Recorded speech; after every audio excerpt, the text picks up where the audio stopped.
காலில் ஒரு முள்ளு தச்சா கண்ணு கலங்குது, கண்ணில் ஒரு தூசு பட்டா கைதான் ஓடுது. சேவல் அன்று கோடு கிழிச்சு வேலி போட்டது, வேலி தாண்டி கோழி போக வேளை வந்தது.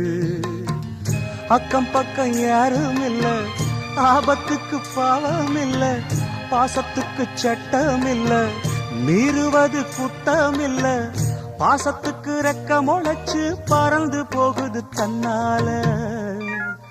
சம்சாரம் அது மின்சாரம், சம்சாரம் அது மின்சாரம்.